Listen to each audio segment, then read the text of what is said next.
بسم اللہ الرحمن الرحیم۔ السلام علیکم، ہمارے چینل میں خوش آمدید ناظرین۔ آج آپ کے لیے میں انتہائی خوفناک، سنسنی خیز اور دلچسپ کہانی لے کر آئی ہوں، لیکن کہانی شروع کرنے سے پہلے آپ سے گزارش ہے کہ اگر آپ ہمارے چینل پر نئے ہیں تو ہمارے چینل کو ضرور سبسکرائب کیجیے تاکہ آپ کو ہماری ویڈیوز سب سے پہلے ملیں۔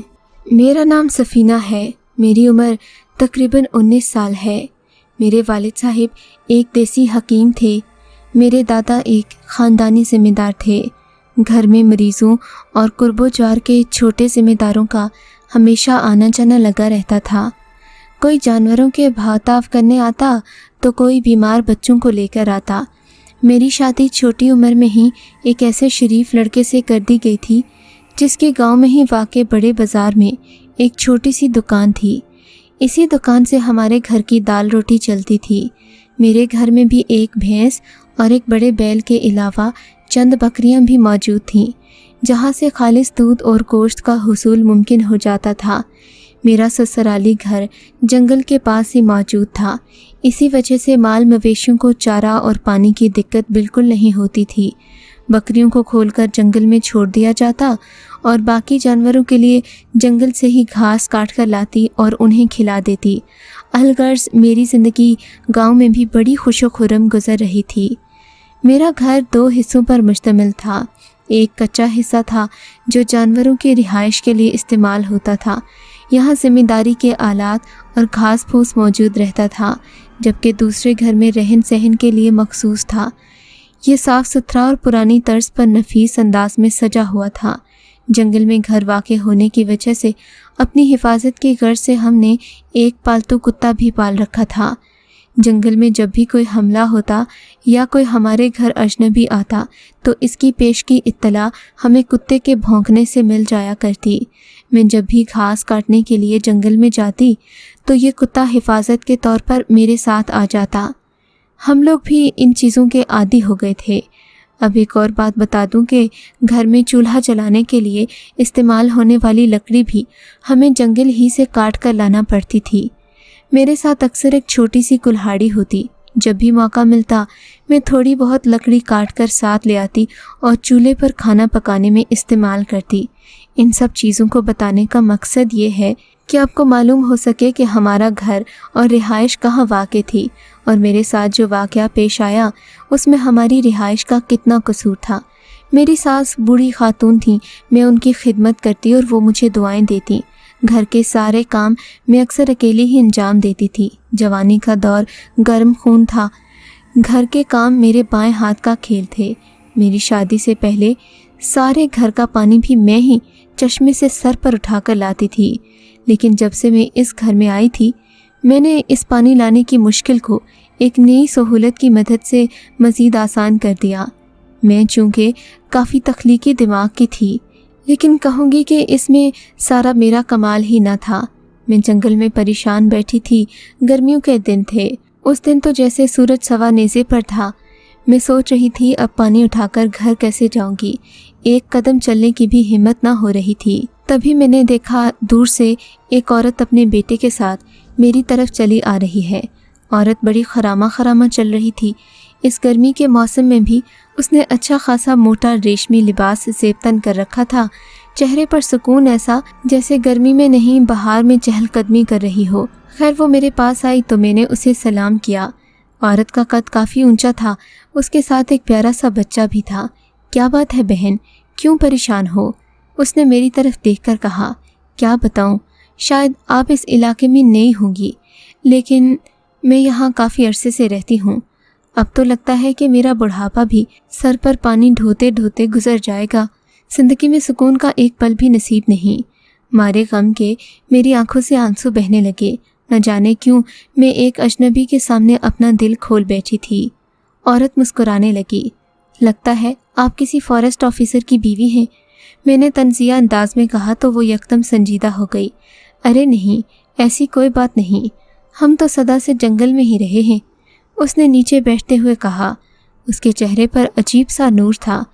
میں آپ کی مدد کر سکتی ہوں، عورت نے کہا تو مجھے اور غصہ آیا۔ اچھا تم کیا کر لو گی؟ ایک دن میرے سر کا گھڑا اٹھانے سے کیا میری زندگی آسان ہو جائے گی؟ मैं तो उस पर यूं गुस्सा कर रही थी जैसे मेरी ज़िंदगी की सभी मुश्किलात की ज़िम्मेदार यही औरत हो। नहीं बहन, मैं आपको एक रास्ता बताऊंगी जिसके ज़रिए आपका सारा मसला हल हो जाएगा। अच्छा, वो क्या? तभी वो लड़की उठ खड़ी हुई और पास पड़ी झाड़ियों से बांस का एक डंडा उठाकर ले आई। लड़की ने बांस के डंडे पर हाथ मारा तो वो 2 टुकड़ों में बराबर तकसीम हो गया। मैं तो उसकी फौलादी कुव्वत देखकर हैरान ही रह गई। खैर, इसी तरह बांस के कई डंडे आधे करने के बाद उसने एक नाली बना ली। उस नाली को मुख्तलिफ रास्तों के ज़रिए गुजार कर उसने पानी का रुख मेरे घर की तरफ मोड़ दिया। ये मेरे लिए निहायत ही हैरत अंगेज़ बात थी। अब तो मुझे जानवरों और दीगर घर के इस्तेमाल के लिए पानी की दस्तयाबी का कोई मसला ही नहीं था। मैं बड़ी खुश हुई, उस खातून का शुक्रिया अदा किया। दूसरी बार भी उसे काफ़ी ढूंढा मगर वो कहीं नहीं मिली। खैर, अब लकड़ी का हुसूल मुश्किल बात थी क्योंकि लकड़ियाँ काटना मेरे बस की बात नहीं थी।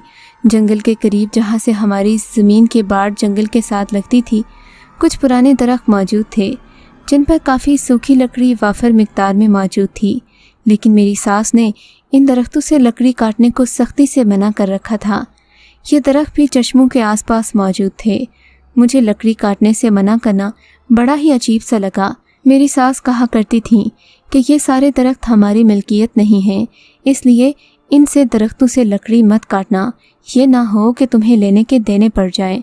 मैं हैरान थी, उनकी ये बातें मेरी समझ से बिल्कुल बाहर थीं। ये ज़मीन भी हमारी अपनी ही थी, दरख्त भी अपने थे, फिर न जाने कौन था जो इन दरख्तों की मिल्कियत में शराकतदार था। सास कहती कि ये दरख्त तो नादीदा मखलूक की मिल्कियत हैं जो इंसानी दुनिया से ताल्लुक़ नहीं रखती। ये मखलूक इन्हीं दरख्तों के आसपास आबाद है लेकिन हमें नज़र नहीं आती। मेरी सास ने यह भी बताया कि हमारे ख़ानदान के एक पुराने बुज़ुर्ग शख्स ने इन दरख्तों को काटने की एक बार कोशिश की थी, तभी उसे सख्त सज़ा का सामना करना पड़ा था। वो जिस हाथ से लकड़ी काटने में मसरूफ़ था उस हाथ से ही माजूर हो गया था, सो इसलिए भूल कर भी ऐसी हरकत करने की जुर्रत भी मत करना। मैं सास की बातें सुनती थी, मुरव्वत की वजह से हाँ में सर भी हिला देती, लेकिन दिल ही दिल में उनका मजाक उड़ाती क्योंकि आज तक मेरे साथ कोई ऐसा वाक़या पेश नहीं आया था। मुझे इन बातों पर ना होने के बराबर यकीन था। मेरा तो ये रोज़ का मामूल होता। मैं सुबह सवेरे उठती, भैंसों के आगे चारा डालती, दूध दोहने के बाद अपने शौहर और सास के लिए नाश्ता तैयार करती। ये सारे काम करने के बाद मेरा शौहर दुकान पर चला जाता और मैं बकरियां लेकर कुल्हाड़े के साथ जंगल में घास काटने चली जाती। मेरी सास को क्या पता कि मैं कहाँ से लकड़ियाँ काटती हूँ। खैर, इन दिनों दिसंबर की सर्द रातें थीं। ठंड से बचने के लिए हमें रात देर तक चूल्हे में आग जलाना पड़ती थी। घर में जो लकड़ी मौजूद थी वो अक्सर कम पड़ जाती थी। अब मेरी नज़रें उन्हीं सूखे दरख्तों पर पड़ती थीं जो हमारे घर के करीब ही वाक़े थे और इन्हें काटना भी आसान था। लेकिन मेरी सास ने ये लकड़ी इस्तेमाल करने से मना कर रखा था। लेकिन सास की कौन सुनता है, मुझे अपनी आसानी देखनी थी। एक दिन मेरी सास अपनी बेटी के हमरा रहने चली गई। ये दिसंबर की एक सर्द शाम थी। आसमान पर हल्के बादल थे। ठंड भी ऐसी थी कि रात को बर्फ़बारी का कभी इम्कान मौजूद था। जंगल के करीब दिसंबर की ठंडी रातें, ऊपर से बर्फ़बारी। ऐसे में अगर घर के अंदर आग का बंदोबस्त भी ना हो तो इंसान के लिए सर्दी गुजारना अजाब हो जाता है। मैंने मौका गनीमत जाना, इससे पहले कि बर्फ़ पड़ती और सारी की सारी लकड़ियाँ बर्फ़ की जद में आ जाती, मैंने सोचा लकड़ी जमा कर ली जाए। कुल्हाड़ी लेकर मैं सीधा उन्हीं दरख्तों को काटने के इरादे से घर से निकल पड़ी थी। रास्ते में हल्की हल्की बारिश शुरू हो गई। मैं जान गई थी कि कल बर्फ़बारी लाजिम होकर रहेगी। तो 15-20 मिनट चलने के बाद मैं उन दरख्तों तक पहुंच गई। वहां जाकर मैंने अच्छी तरह से इनका जायज़ा लिया। मैंने देखा ये सारे दरख्त कदावर थे। इनके आसपास घास फूस भी नहीं थी। मुकम्मल वीरानी छाई हुई थी, जैसे किसी ने कोई जादू का मंत्र पढ़कर फूंक दिया हो, इनके पत्तों को जला दिया हो। बहरहाल जलाने के लिए ऐसी ही लकड़ी बेहतरीन होती है। सबसे पहले मैंने एक छोटे और निस्बतन आसान दरख्त का इंतखाब किया। अभी मैं ये खड़ी सोच ही रही थी कि मुझे अपने अकब से एक आवाज़ सुनाई दी, रुक जाओ। मुझे लगा शायद ये मेरा वहम है। मेरी सास भी अक्सर ऐसा ही कहा करती थी। ज़रूर सास की बातें मैंने अपने सर पर सवार कर ली हैं। मैंने अपने दिल से कहा, लेकिन आसपास गहरा सन्नाटा था। गांव का कोई भी फर्द इन लकड़ियों की तरफ नहीं आता था। यही वजह थी कि मैं इन्हें काटना चाहती थी। बहरहाल मैंने एक बार इधर उधर देखा और फिर ज़ोरदार पहली कुल्हाड़ी दरख्त के तने पर मार दी। मेरे ऐसा करने की देर थी कि सबसे बड़े दरख्त के ऊपर एक ज़ोरदार हरकत पैदा हुई और कुछ सूखी लकड़ियां नीचे गिरीं। मुझे लगा मेरा वार कारगर कर गया, या फिर हवा का दबाव है कि सूखी लकड़ियां खुद ब खुद नीचे गिर रही हैं। अब एक अजीब वाक़या हुआ। दरख्त से लकड़ियां गिरने की देर थी कि अकब से वैसी ही आवाज़ दोबारा आई, इन्हें उठा लो, इसके अलावा कुछ मत लेना। इस बात को भी मैंने अपना वहम जाना। सच तो ये है कि इधर उधर मुड़कर देखा, वहाँ कुछ भी नहीं था। अब मुझे डर तो लग रहा था, लेकिन कल होने वाली बर्फ़बारी के डर से मुझे लकड़ियाँ काटना ही थीं। मैंने आसपास देखे बगैर जल्दी से दोबारा कुल्हाड़ी का वार करना शुरू कर दिया, लेकिन ऐसा करने से दो बड़े दरख्त जो आसपास मौजूद से ज़ोर ज़ोर से हिलना शुरू हो गए। ये दोनों दरख्त जड़ों से इस तरह हिल रहे थे जैसे अभी उखड़ जाएंगे और मुझ पर गिर पड़ेंगे। मैं तो अपने होशो हवास खो बैठी। मुझे लगा पूरे जंगल में ज़लज़ला आ गया हो। तीसरी दफ़े फिर से कुल्हाड़ी चलाना शुरू की कि सामने वाले दरख्त से एक ह्योला सा उतरा। ये ह्योला ऐसा था जैसे मैंने चलते फिरते किसी का साया देखा हो। काले रंग का ये ह्योला मेरे आसपास फिरने लगा तो मुझे उलझन और खौफ का अजीब सा एहसास हुआ। मारे खौफ के मैं थर थर कांपने लगी। मैंने कुल्हाड़ी अपने हाथों से गिरा दी और दरख्त के साथ चिपक कर खड़ी हो गई। वो ह्योला मेरे इर्द गिर्द घूम रहा था। देखते ही देखते दूसरे और तीसरे दरख्त से भी ऐसे ही 2-4 ह्योले उतरे और मेरे इर्द गिर्द तवाफ़ करना शुरू हो गए। इस सूरत हाल से मैं घबरा गई, क्योंकि मैंने इससे पहले कभी इतना डर अपने दिल में महसूस नहीं किया था।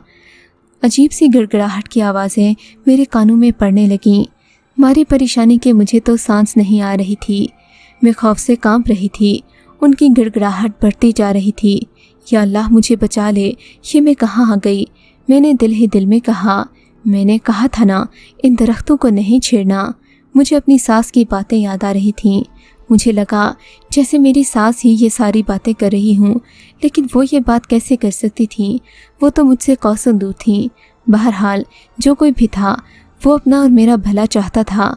मैं जैसे ही इन ह्योलों के हिसार से बाहर निकलने की कोशिश करती, मुझे एक ज़ोरदार झटका लगता और मैं नीचे जा गिरती।